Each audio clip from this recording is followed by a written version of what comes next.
Mère nuit. Nous sommes ce qui pour être nu fait non. Let's talk about Kurt Vonnegut Jr.'s Mother Night. Now, you might not be familiar with Kurt Vonnegut's Mother Night, but you're probably familiar with fragments of it, because teens like to take to the internet and post quotations from it. One of Vonnegut's most famous quotations is from Mother Night, and that is, "We are what we pretend to be, so we must be careful what we pretend to be." It's very pervasive on the internet, again, thanks to the teens. Mother Night is the confessional text of Howard J. Campbell Jr., an American citizen by birth and a Nazi by reputation. In the introduction of Mother Night, Vonnegut himself describes Campbell as a man who served evil too openly and good too secretly, the crime of his times. During World War II, Campbell was a leading expert in American problems in the Ministry of Popular Enlightenment and Propaganda for Nazi Germany.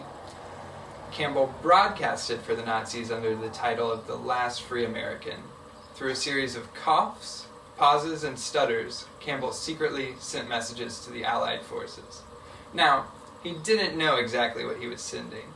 He transmitted the news of his wife's death to the Americans, had no clue.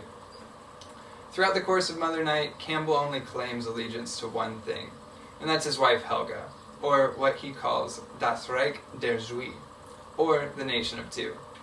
It's composed of him and his wife, and we'll discuss the basis of this love later on, but Campbell was undoubtedly devoted to Helga. Before the war, Campbell was approached by Harold J. Sparrow, alias Major Frank Wertenen, a character he refers to as his blue fairy godmother, and asked to operate as an American spy. Here's the problem, though. Only 3 people in the world besides Campbell know that he's a spy. One is Frank Wertenen, or Harold J. Sparrow. The other is a man that Campbell calls President Rosenfeld, which is actually Franklin Delano Roosevelt. Everyone else knows him as a treasonous American and an infamous Nazi. At one point, Campbell had a conversation with his father-in-law, Warner Noth.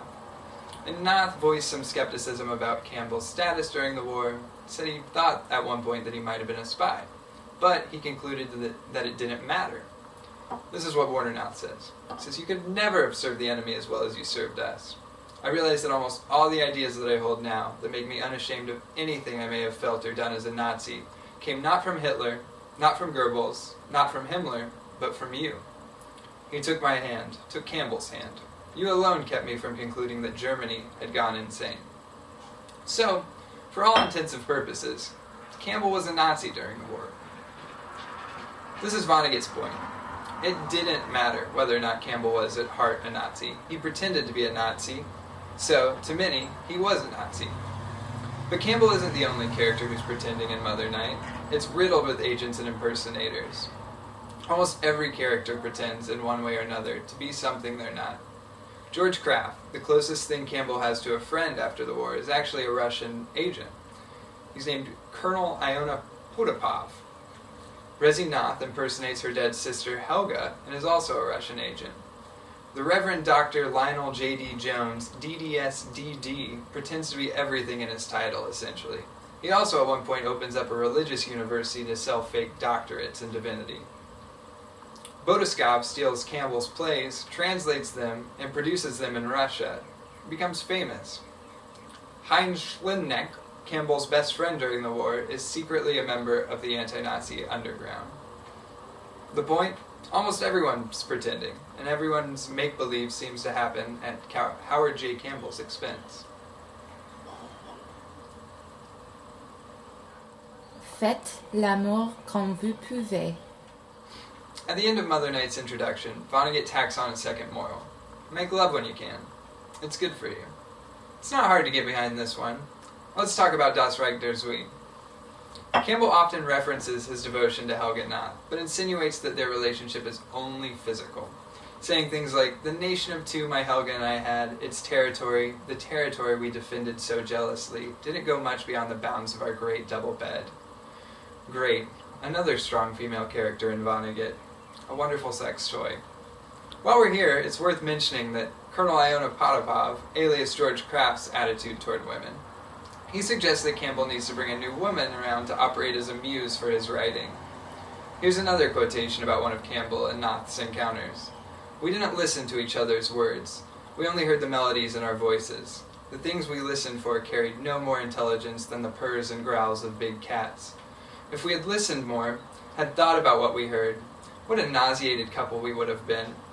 Away from the sovereign territory of our nation of two, we talked like the patriotic lunatics all around us.